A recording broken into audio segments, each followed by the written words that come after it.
താരസംഘടനയായ അമ്മയിൽ തെരഞ്ഞെടുപ്പ് ഉടൻ ഉണ്ടാകില്ലെന്ന് സൂചന. നിലവിലെ താൽക്കാലിക കമ്മിറ്റി തുടരുകയാകും. തിയോഫിൻ വിവരങ്ങളുമായി ചേരുന്നു. തിയോഫിൻ, വലിയ ഒരു പ്രതിസന്ധി സൃഷ്ടിച്ചുകൊണ്ടാണ് സംഘടന തന്നെ ഡിസോൾവ് ആവുന്ന തരത്തിലേക്ക് ഒരു തീരുമാനമെടുത്തതെന്ന ആക്ഷേപം താരങ്ങളുടെ ഇടയിൽ തന്നെ ഉണ്ട്. ഇങ്ങനെയൊക്കെയുള്ളൊരു പശ്ചാത്തലത്തിലാണ് അത് വീണ്ടും നീണ്ടുപോകുമെന്ന വിവരം കൂടി എത്തുന്നത്. എന്തൊക്കെയാണ് പുതിയ വിവരങ്ങൾ?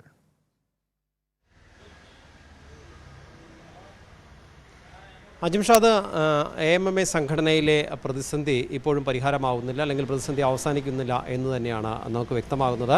കാരണം തെരഞ്ഞെടുപ്പ് നടത്തും എന്ന് നേരത്തെ തന്നെ സൂചന നൽകിയിരുന്നെങ്കിലും ഇപ്പോൾ അമ്മ സംഘടനയിൽ ഒരു തെരഞ്ഞെടുപ്പിനുള്ള ഒരു സാധ്യതയില്ല എന്ന രീതിയിലാണ് മുന്നോട്ട് പോകുന്നത്. അതായത് പെട്ടെന്നൊരു തെരഞ്ഞെടുപ്പ് വേണ്ട എന്ന ഒരു തീരുമാനത്തിലാണ്. ഇതിനൊരു കാരണം കൂടിയുണ്ട്. കാരണം ഹേമ കമ്മിറ്റി റിപ്പോർട്ടുമായി ബന്ധപ്പെട്ട കൂടുതൽ കേസുകൾ വരാൻ സാധ്യതയുള്ളതിനാൽ, കാരണം ഓരോ കേസുകളായി രജിസ്റ്റർ ചെയ്തുകൊണ്ടിരിക്കുകയാണ്. നേരത്തെ മൊഴി നൽകിയ കേസ് കൂടാതെ ഞാൻ നേരത്തെ സൂചിപ്പിച്ചതുപോലെ SIT അന്വേഷിക്കുന്ന ഈ റിപ്പോർട്ട് പുറത്തു വന്നതിന് ശേഷമുള്ള കേസുകളിൽ പ്രതികളാക്കപ്പെട്ട നടന്മാർ കൂടാതെ ഹേമ കമ്മിറ്റി റിപ്പോർട്ടിൽ മൊഴി നൽകിയ വനിതകളുണ്ട്, വനിതാ താരങ്ങൾ ഉൾപ്പെടെയുള്ളവരുണ്ട്. ഇവർ ഒട്ടനവധി താരങ്ങളുടെ ഉൾപ്പെടെ പേര് പറഞ്ഞിട്ടുണ്ട്. ആ പേരുകൾ കൂടി ഉൾപ്പെടുത്തി ചിലപ്പോൾ അവർക്കെതിരെ കേസുകൾ രജിസ്റ്റർ ചെയ്യപ്പെടാനുള്ളൊരു സാധ്യത നിലനിൽക്കുന്നുണ്ട്. അങ്ങനെയാണെങ്കിൽ ഒരു പാനൽ രൂപീകരിച്ച് ഇനിയൊരു തെരഞ്ഞെടുപ്പ് നടത്തിയാൽ ആ പാനലിൽ ഉൾപ്പെടുന്ന ആർക്കെങ്കിലും എതിരെ കേസ് രജിസ്റ്റർ ചെയ്യപ്പെട്ടാൽ വീണ്ടും വലിയ പ്രതിസന്ധിയിലേക്ക് കാര്യങ്ങൾ പോകും. അങ്ങനെയാണെങ്കിൽ അത്തരമൊരു പ്രതിസന്ധി ഒഴിവാക്കുക എന്നതാണ് ഇപ്പോൾ തൽക്കാലത്തേക്ക് സംഘടന ആലോചിക്കുന്നത്. അങ്ങനെയെങ്കിൽ ഇപ്പോഴത്തെ നിലവിലുള്ള അഡ്ഹോക് കമ്മിറ്റിക്ക് തുടരാം എന്ന രീതിയിൽ, അല്ലെങ്കിൽ ഇത് തുടരട്ടെ എന്ന രീതിയിലാണ് തീരുമാനം.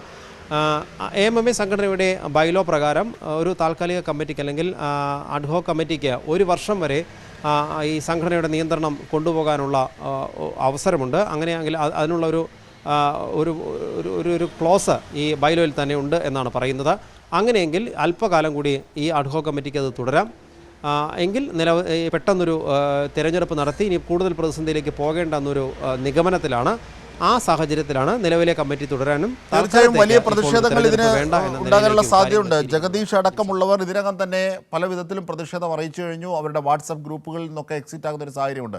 വീണ്ടും 1 വർഷം കൂടി അഡ്ഹോക് കമ്മിറ്റി തുടർന്നാൽ അതൊരു പക്ഷേ ഇതിൻ്റെ മറ്റ് ക്ഷേമ പ്രവർത്തനങ്ങൾ അംഗങ്ങൾക്കായുള്ളവ ഒക്കെ പ്രതിസന്ധിയിലാകുമെന്നും ആശങ്കപ്പെടുന്നവരുണ്ട്. മാത്രമല്ല, ഇതിൽ ഈ ഒരു പ്രതിസന്ധി ഘട്ടത്തിൽ കൃത്യമായി തിരഞ്ഞെടുക്കപ്പെട്ടൊരു ദിശ നൽകേണ്ട സംഘടന കൂടിയാണ് ആ അർത്ഥത്തിൽ ഈ നടീനടന്മാരുടെ സംഘടന എന്ന് പറയുന്ന അമ്മ.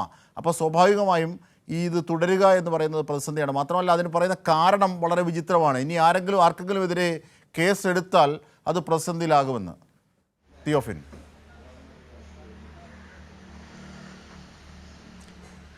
അജിംഷാദ്, അങ്ങനെ ഒരു കാരണം പുറത്തേക്ക് അവർ പറയുന്നില്ല. നമുക്കറിയാൻ കഴിഞ്ഞതാണ് ഈ ഒരു കാരണത്തിലാണ് ഇത് നീണ്ടു പോകുന്നത് എന്നാണ്. പക്ഷേ AMMA ബൈലോ പ്രകാരം നിലവിലുള്ള അഡ്ഹോക് കമ്മിറ്റിക്ക് വേണമെങ്കിൽ 1 വർഷം വരെ തുടരാനുള്ള ഒരു സാഹചര്യമുണ്ട്.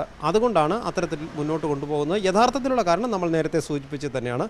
പക്ഷേ നിലവിലുണ്ടായിരുന്ന ഒരു കമ്മിറ്റിയിലെ അംഗങ്ങൾ തന്നെ അഡ്ഹോക് കമ്മിറ്റിയിൽ മുന്നോട്ട് പോകുമ്പോൾ ഇവർക്ക് നേരത്തെ തുടർന്നു വന്നിരുന്ന പ്രവർത്തനങ്ങൾ ഏതെങ്കിലും രീതിയിൽ നേരത്തെ നടത്തി വന്നിരുന്ന ക്ഷേമ പ്രവർത്തനങ്ങളോ മറ്റ് ഭരണപരമായ കാര്യങ്ങളിലോ പ്രതിസന്ധി ഉണ്ടായാൽ അത് വലിയ പ്രതിഷേധത്തിന് ഇടവയ്ക്കും. അങ്ങനെയെങ്കിൽ അത്തരം പ്രശ്നങ്ങൾ ഉണ്ടാകാത്ത രീതിയിൽ വളരെ സ്മൂത്തായിട്ട് തന്നെ കാര്യങ്ങൾ മുന്നോട്ട് കൊണ്ടുപോകാനുള്ള ഒരു ശ്രമം അഡ്ഹോക് കമ്മിറ്റി. ശരി തിയോഫിൻ.